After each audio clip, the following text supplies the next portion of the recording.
Azad Samaj party के राष्ट्रीय अध्यक्ष चंद्रशेखर रावण ने आज पार्टी प्रत्याशियों के लिए प्रचार किया। उन्होंने जगाधारी विधानसभा से आजाद समाज पार्टी के अशोक कश्यप के लिए लोगों से वोट की अपील की और साथ ही सरकार पर बरसते भी नजर आए।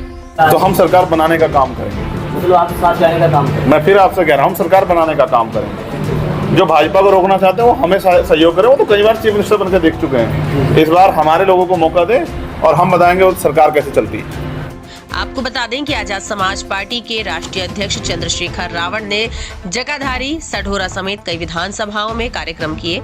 जगाधारी विधानसभा से आजाद समाज पार्टी के जगाधारी से प्रत्याशी अशोक कश्यप के समर्थन में प्रचार किया। उन्होंने पत्रकारों से बातचीत करते हुए जननायक जनता पार्टी को लेकर कई बड़े बयान दिए। उन्होंने कहा कि जेजेपी ने जो किया, लोकसभा चुनाव में जनता ने अपना गुस्सा दिखा दिया। जननायक जनता पार्टी के लगातार विधायकों और नेताओं के पार्टी छोड़ने पर भी उन्होंने पलटवार करते हुए कहा कि धीरे धीरे जननायक जनता पार्टी के सभी विधायक पार्टी छोड़ रहे हैं। पार्टी को संभालने के लिए उन्होंने आजाद समाज पार्टी के साथ गठबंधन किया है। उन्होंने ये भी कहा कि अगर हमारी कहीं जरूरत पड़ी तो हम सरकार बनाने में सहयोग भी करेंगे।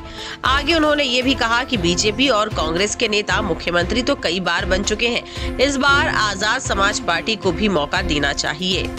फिर आपसे स्पष्ट कर दूं, यहाँ तो भारतीय जनता पार्टी के खिलाफ हवा चल रही है और वो उनकी नीतियों की वजह से। जजपा के साथ हमारा गठबंधन है।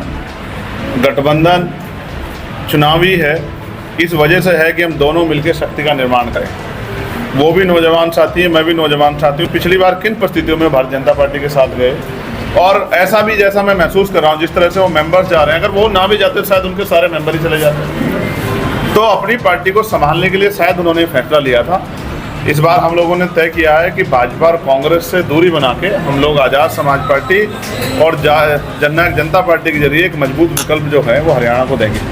हरियाणा का नौजवान, हरियाणा का किसान, हरियाणा का पहलवान, मैंने पार्लियामेंट से लेकर सड़कों तक हर मामले पे इस मुद्दे को उठाया। आपसे कह रहा हूँ, चुनाव के बाद के अलायंस परिस्थितियों के हिसाब से होते हैं। मैंने वो अलायंस नहीं किया है, ना मैं उनको डिफेंड कर रहा हूँ। जो उन्होंने किया, जनता ने उसका गुस्सा लोकसभा में उनसे निकाला। लोकसभा और विधानसभा एक अलग अलग चुनाव है। मैं आपको फिर याद दिलाना चाहता हूँ, मैं फिर आपसे कह रहा हूँ, हमने काम किया है। जहाँ आप उनके नकारात्मक पहलुओं पे जा रहे हैं, हमारे सकारात्मक पहलुओं पे जाइए कि हमने इन सभी मामलों में जान की बाजी लगा के लड़ाई लड़ी है। मैं आपको फिर याद दिलाना चाहता हूँ, शिवसेना जो आज इंडिया अलायंस का हिस्सा है, लंबे समय तक भाजपा के साथ रही है।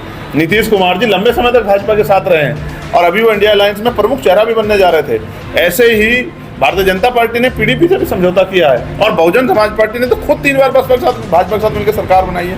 मैं फिर आपसे कह रहा हूँ, जनता जननायक है, जनता मालिक है, जनता जिसको जनमत देगी। और सोचिए, इस बार हम ही ऐसी मजबूत स्थिति में आ जाए कि हमारे जरिए शक्ति का निर्माण हो रहा है हरियाणा में।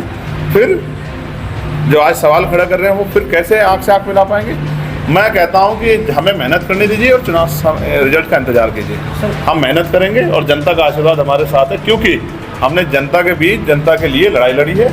और जनता का आशीर्वाद नहीं होता तो प्राइमरी स्कूल का हेडमास्टर का बेटा आज लोकसभा का सदस्य नहीं होता। और देश में, पूरे देश के किसान, कमजोरों, नौजवानों, महिलाओं, पहलवानों, गरीबों के लिए, मजदूरों के लिए आवाज